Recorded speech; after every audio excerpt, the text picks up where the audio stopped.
Hello, Sean. How are you on this fine Tuesday morning? Where are you this week? Okay, right. I know. Everyone watching this is just like, is Sean in the witness protection program?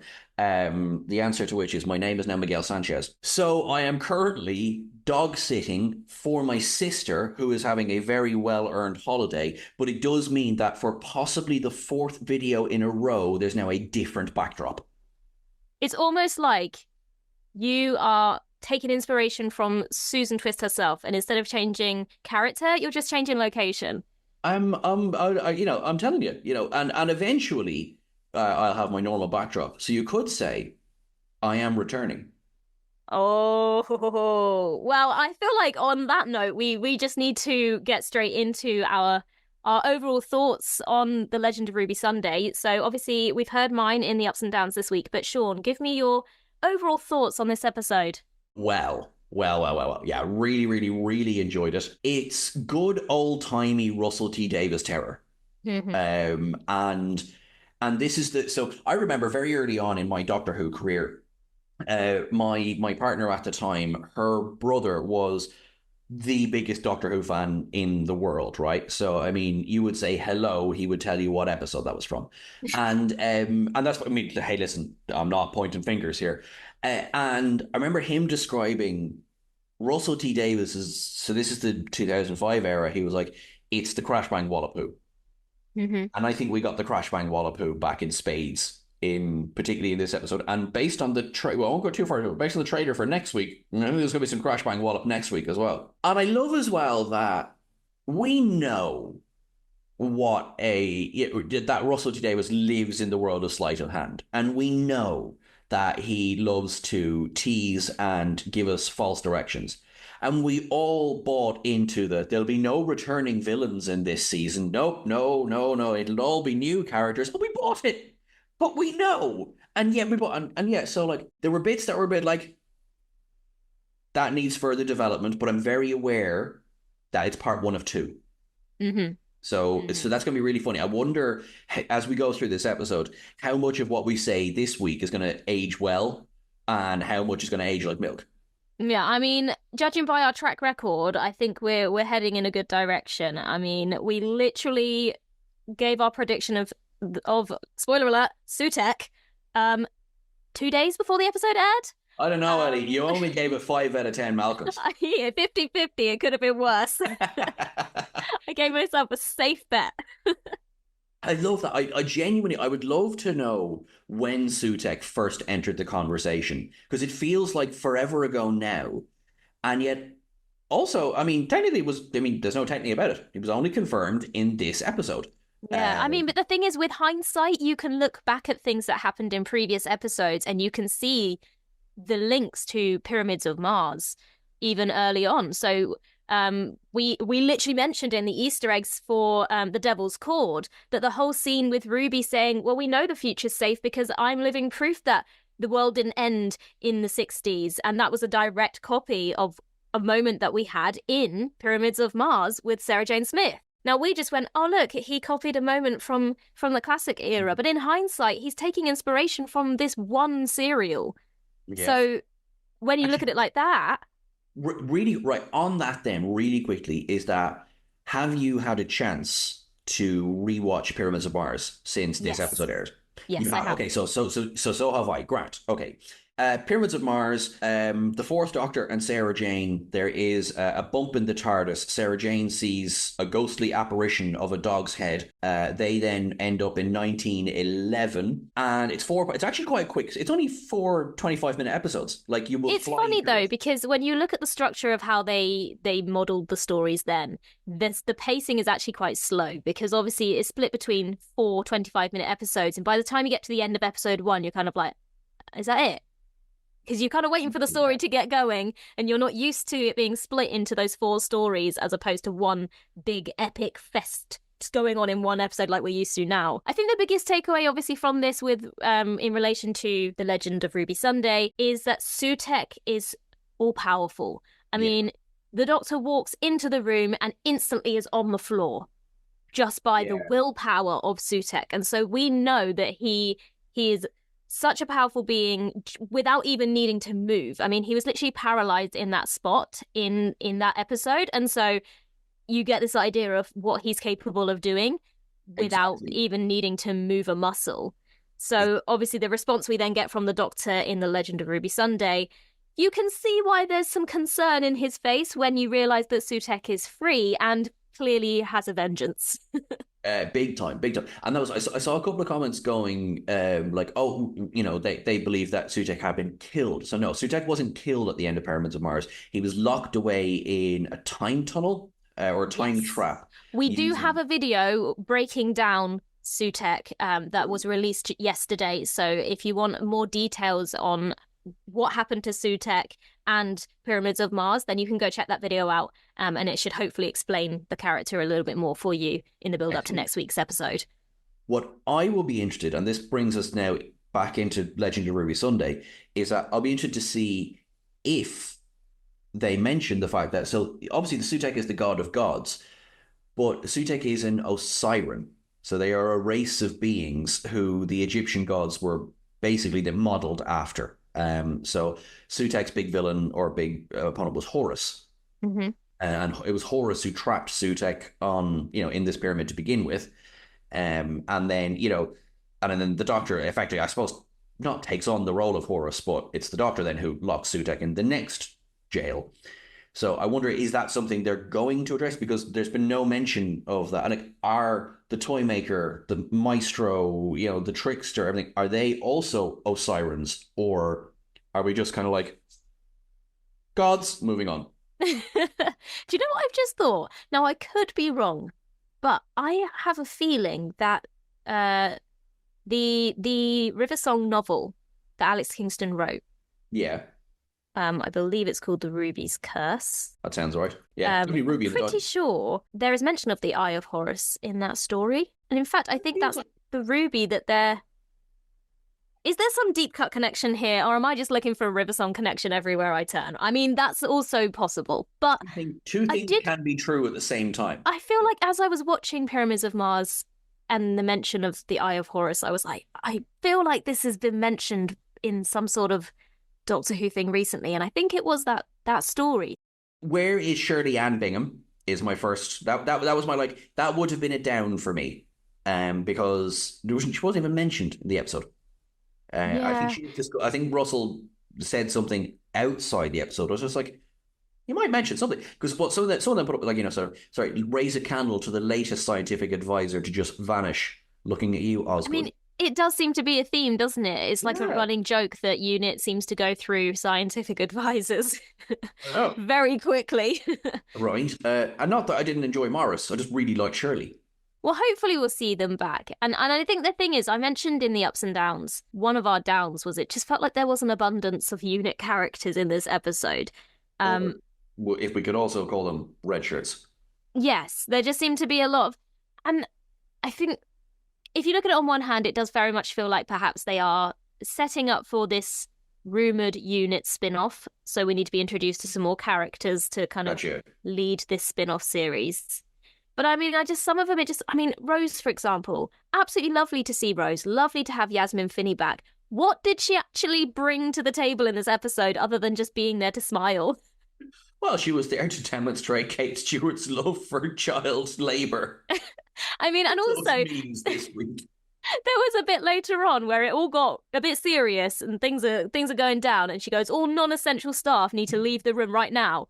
And Rose stays there, and I'm like, is Rose really essential staff? She's literally there because her mum works there. She's just like on work experience for the day. Does she need to stay in the room? No, they may, and also we're not going to keep family members just for the sake of family members. So Carla, you're out of here. Yeah, okay. Well, Rose, where do you think you were going? All the adults leave, and we'll just keep the 3 children in the room. Yeah. So things like that. Now they're funny. In the world of Doctor Who, I'm like, okay. I accept it. Right? Yeah, because she's reached companion status effectively, even if this is whatever. But nice to see the links again, Colonel Ibrahim. My dad was laughing because he was watching it, and he goes the Doctor's walking in as if he's known Ibrahim for years. He's known him for a week. If you think about, Mm. like, the last time he was there. But I mean, we're all happy to see Ibrahim again. Poor old Colonel Chidozi, red shirt.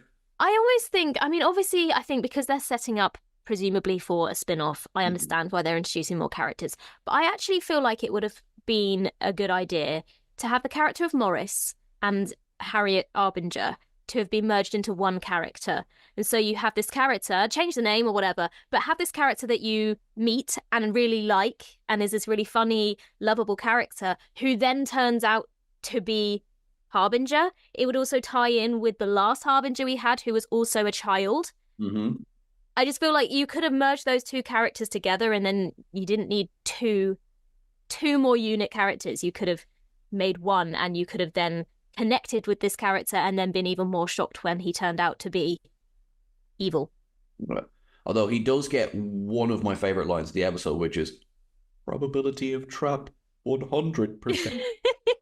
He was funny. I just want to quickly circle back to Colonel Ibrahim for a second, just because I Oh, just I know why you want to circle back. Don't you no, worry but about that. obviously he salutes as the TARDIS lands in unit towers. Hmm. And the TARDIS landing, it reminded me, as you said it, the TARDIS landing. Now, in the first episode, or one of the episodes where I think it was Space Babies, one of the criticisms I had was what's happened to the TARDIS landing, materializing like it usually does? What is going on? And it's happened, sometimes it materializes, sometimes it kind of crashes into something. Hmm. In hindsight now, I've seen a lot of people speculating. I definitely think there's something to do with the fact that if I had some powerful being clutched around me that nobody else could see, I probably would either be pulled off balance or be trying to shake that thing off as well. And now the weird TARDIS landing seems to make a bit more sense to me. It does, and just because I'm a cantankerous git, there's one issue, which is after the 13th Doctor regenerates into the 14th Doctor, we get that little minisode where the TARDIS arrives on Yeah, Scarrow, see. which is before the Wild Blue Yonder. And the because the dialogue in the episode is definitely like, I've just regenerated. In which case, I don't like that they've made the TARDIS. Right, if there's a meaning for it, then Which I think I there is. I think completely that was more done for a bit of fun. I think there is. yeah. It's more Wild Blue Yonder. Although, why did it crash that way with Newton when that would have been before the Doctor invoked Salt? Because Donna spilt TARDIS on the console. Yeah, Maybe she Donna did. spilt She coffee on the did. You're dead console, right. and then Sorry. maybe it made the TARDIS weak, and then that allowed Sutekh to attach to it because the TARDIS was in a weakened state because Donna poured coffee on it. So I'm just remembering. Oh, not again. Sorry, brilliant. Yes, but basically, long story short, I think yes, the way the TARDIS is landing is to do with that. There's also, I mean, let's be real. We have money to do this now. Yeah, but I Um, just feel like if there's a meaning for it, a meaning behind it, I like it. If there isn't, I don't like it. Why is the yeah, TARDIS not landing like it always has for the last 60 years? kind of like, I mean, and there's ways of like, if say the simple logic is, well, we're bored of it landing that way, you can play with that a lot. You know what I mean? hmm But And while we're on the topic of playing around, we know that Russell has strung us along with various mysteries and strings for this season. Um, one of which was the teasing of Susan's return. yeah, Um, I'm still not entirely convinced that we won't say she doesn't play a part of the story at all. A doctor is going to survive. How do I know this? Show's 60 years old. I think he might drop in and chat, but even if it's, kind of, at the end of the episode as he opens the door and walks through and he knows he's on the planet or something like that. Because if he doesn't drop in and see Susan after all this, I mean, he was already a pretty bad grandfather to begin with. Um, but I don't at this stage I think we had our red herring. I don't think she's part of the action. but then is it a double bluff? Is it a ha, we strung you along, you thought it was Susan. Now we've completely put that theory to bed, but actually Mrs. Flood is Susan. Or do you know what I mean? I don't think so. Obviously, Mrs. Flood has been shaped up to be a villain, right? With the exchange with Cherry. Yeah. Um, and I do think she's a time lady. I'm always There hiding was, myself away. yes, Yeah. they were literally the exact same line. So, but I don't know who. I beg of you, Russell, please don't bring back the Master this soon. Yeah, I don't know. It's really hard, isn't it? Because, I mean, some people are like, well, that's it. She was just an acolyte for Sutekh. I'm like, you can't have built up Anita Dobson Yeah. for her to literally be just an acolyte and that's all we see of her. And I almost feel like I want to know more about Susan Triad as well. Yeah, Is I she don't. just an acolyte or is she someone that's been drawn into this somehow and there's more to her still? I think she's been drawn in somehow, and I think because remember, obviously, we mentioned a couple of times about like I hope they don't do another Impossible Girl, but I don't hate the idea of splintering someone through time. The only Yeah. thing, my only problem with Clara is just the payoff didn't work for me. So the idea of splintering someone through time does work for me. Like I like that. Now, whether that's it was all going to lead to here, but like an acolyte is possessed as opposed to like we know Harbinger is basically hi, I physically created you to be my Harbinger, as we know from Maestro. So I think poor old Harriet Harbinger is she'll be a one and done. Yeah. Whereas Susan, I think there's if it does turn out that it was all just a trap to lure you here, well, Sutekh, if we're assuming Sutekh attached himself to the TARDIS in Wild Blue Yonder when he was in unit in the Giggle, and so that would be what. So now I'm saying this. I'm sure they've thought about this. I'm Yeah, sure there's when they definitely. sketched out the season, they wrote it. So I don't know. I would definitely. I don't want Susan Twist to be the only reason I existed was to lure the Doctor here, because in which case there's too much done with it. I mean, what was the point of all triad systems then? Hmm. I did Have you think there's a seen lot the of memes questions. as well of Sutekh sitting there with a whiteboard going, all right, hang on, how can I do this anagram in a way that like, kind of, I've got time in the time trap. Heck, aha! So basically, I mean, there's a lot of questions still left unanswered, a lot of mysteries that are still lingering at the moment. At least of all, we've still got the mystery of who is Ruby, who is Mhm. Ruby's mother. I mean, we're all assuming this figure is Ruby's mother, but who's to say it is actually her mother? Everyone said, "Oh, that's her mother dropping her." But we can't see her face. Who? Anyone could be under that hood. Yeah. And now, now that we know that, the figure turned around and pointed at the Doctor slash the TARDIS, my assumption is that figure knows Sutekh is there. Uh, I'm. This is my biggest thing that I want to know the answers to at the moment is more about Susan Triad, and I want to know how Ruby's situation ties into this bigger Sutekh situation. Because at the moment, they're the two things that I'm a little bit like, has everyone just even in universe, everyone seems to have suddenly jumped to this conclusion that the two things must be connected, even before we had a dust cloud appear inside the time window. It was like we have this mystery woman and we have Ruby as a mystery. They must be connected. And I'm like, how did you jump to that conclusion so quickly? it seems to be the assumption that Sutekh, for whatever reason, needed the time window to manifest, right? And Yeah. okay, so if we run with that, okay, let's say that's the case. So then Sutekh always planned for this, this VHS, the CCTV, right? Okay, fair enough. So that would make me suggest that, right? So the person dropping Ruby off either is an acolyte or wibbly wobbly fixed point in time, right? Well, one of our theories in the video we put up yesterday, when we were talking about Sutekh, is that obviously there are other gods within this pantheon, and we mentioned the trickster. Now Hmm. we've spoken about the trickster before, but this idea that he could that Sutekh could be working with other gods, and this whole thing is a trap laid out for the Doctor, which is what the trickster is the god of traps, and so he essentially is the one who placed Ruby there to lure the Doctor. We've been comparing the way that this hooded figure looks to the trickster from the very beginning. We also know that there was an abandoned storyline for series 5 of the Sarah Jane Adventures, which was never made because Elizabeth Sladen passed away, where Sky Smith, the mysterious baby left on Sarah Jane's doorstep, was going to turn out to have been placed there by the trickster as a trap. And it all sounds very familiar and similar to where we've now gone with Ruby. So are we seeing a reuse of an idea that never got made? And the trickster is involved somehow? Very possible. And also because, I mean, and we've had a name drop of the trickster as well in this. And also there's so many more gods. That's interesting as well because also, so this is something that I don't know how up to date on your Star Wars lore that you are. But in the sequel trilogy, there was the question of who Rey's parents were.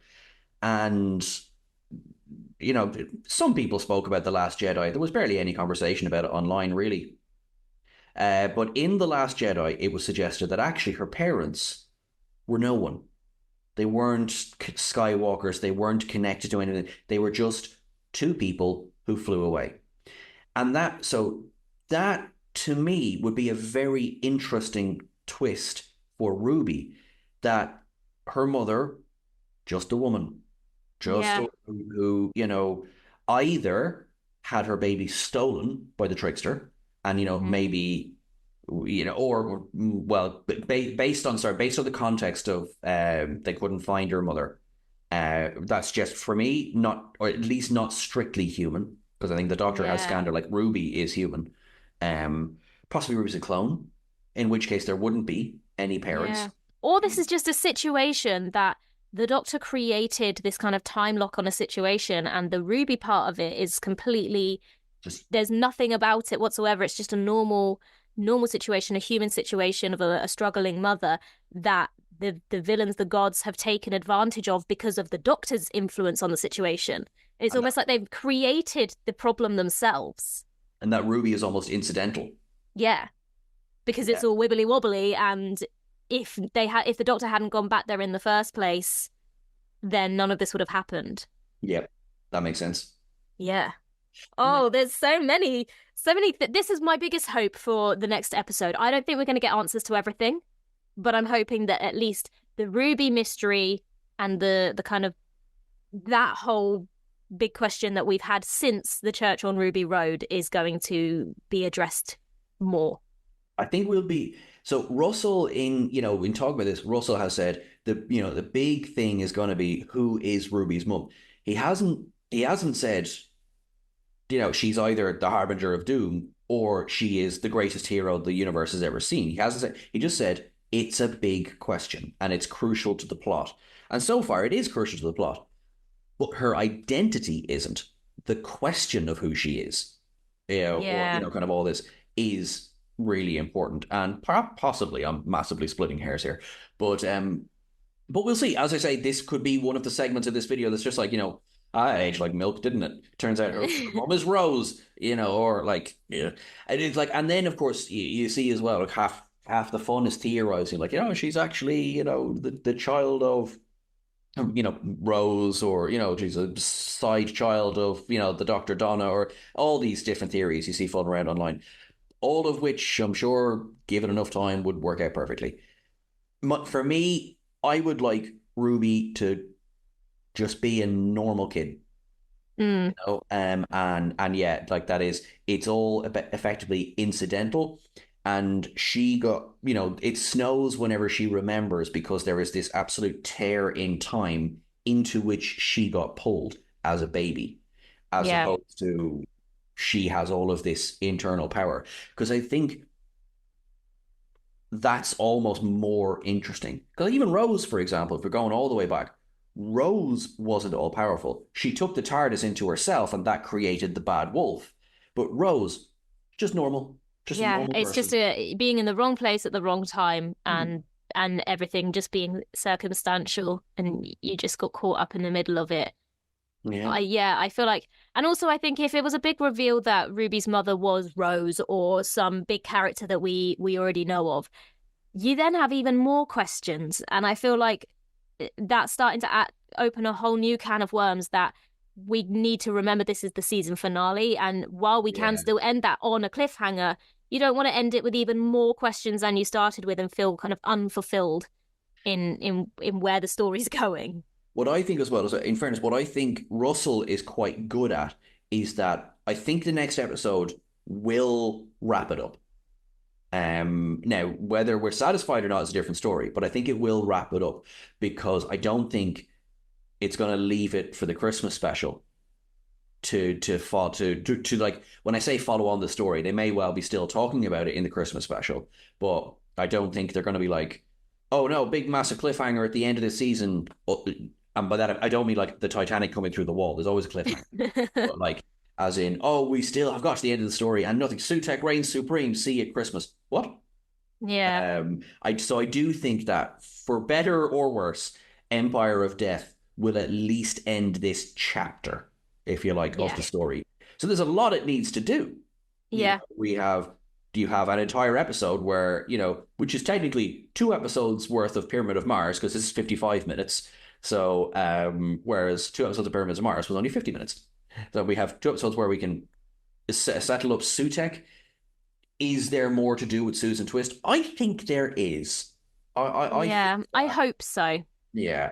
I think it was an awful lot of a build-up for her to just be, gotcha. Yeah. But overall I'm very excited for next week. I just hope we get more answers than questions.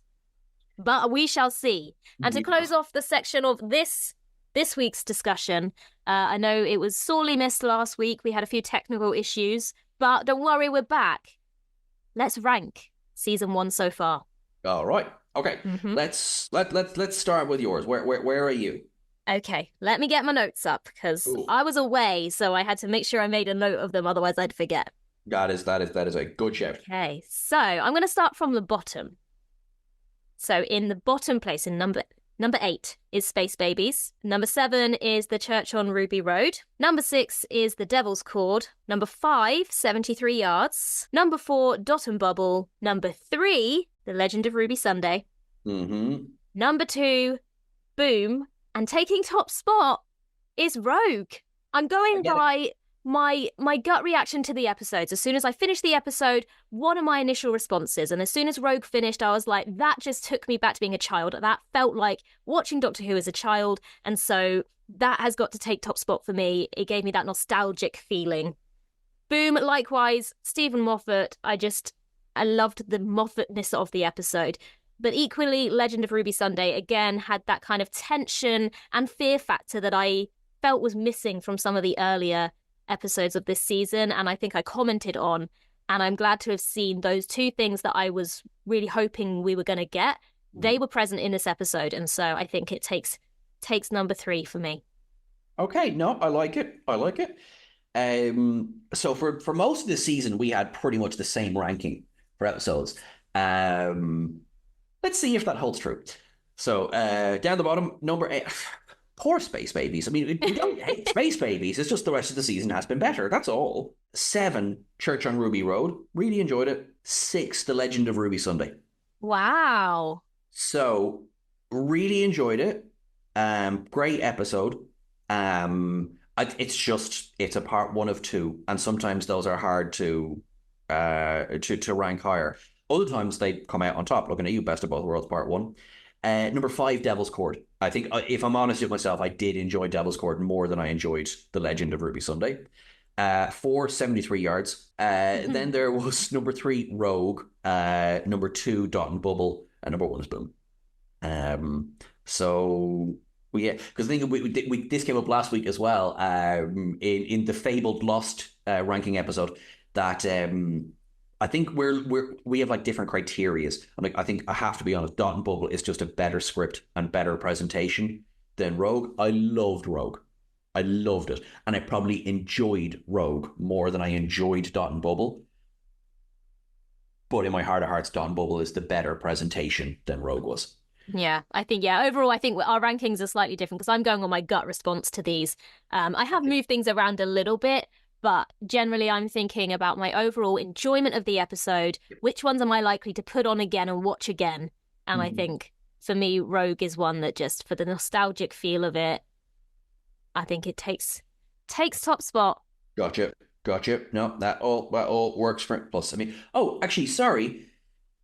Tony Award-winning guest actor Jonathan Groff. You definitely should heighten that up. Did you see his win? It was just like, he was shaking, he was emotional. I'm delighted. And also Daniel Radcliffe sprinting across They're correct. And they both won Tonys. Well, sorry, Tony enthusiasts out there will know exactly what I'm talking about. For everyone else, the Tonys are to Broadway what the Oscars are to film. Yeah, I was going to say, I saw someone on Twitter saying, for people who don't understand the significance of Jonathan Groff winning a Tony, this is the equivalent of Leonardo DiCaprio finally winning an Oscar. Yeah. And it really is. Like, Jonathan Groff is like the king of Broadway. Oh no, he is. Yeah. So I'm delighted for him. Delighted, actually. Yeah. Good for him that he wins the Tony and is in one of the most popular episodes of recent Doctor Who, almost back to back. Just fantastic. And like that, I suppose that kind of brings us up because we're coming up to time. Actually, we've timed this very well. Yes. But Empire of Death, based on the preview, what do you think? Where's it going to go? I think it's going to get very tense, Mm-hmm. which, as I've just mentioned, I am not mad about. I like the tension, especially when we get to the finales of the seasons. So I'm really excited about it. The preview actually really doesn't give much away at all. But again, I kind of like that. I like to go in not knowing. Same. I'm assuming that dust cloud is a cloud of death. Like I assume Yeah, those I mean, people are I dying. don't think it's good. Yeah, it's probably not a health cloud. But when it's that big and we see worlds turning to dust, are we getting a reset button, Ellie? I feel like the Doctor's going to save the day. It wouldn't be Doctor Who if the Doctor didn't save the day. Actually, that's true. And also on that, I mean, we probably have to get a reset button because how much of the universe is left after Flux? Do you remember Flux, Ellie? Oh, I don't know if the showrunners remember Flux. I also don't know if the showrunners remember Flux. I saw one person going when the reveal of Sutekh happened. They're like, close enough. Welcome back, Carvanista. Which is such a shame. It's a shame. It's a shame. But yeah, so we have Mel driving the Doctor on the scooter, which I love. We have Ruby is still in the time window with Sullivan. So that was cool. Nice little nod as well. We have what else? We have, Kate Stewart and her child labor force in the main room of unit there. We have a figure in the TARDIS console room, but we only see them from behind, and it's not very clear who that is. So I think it's sort of framed that it's supposed to look like Harbinger. Whether it is or not, we'll see, because how did they get Sutex's around the TARDIS? Sutekh isn't in that we know of in the TARDIS. So how did they get in? So many questions. So yes, we have a few more days to go. Let us know your theories, hopes.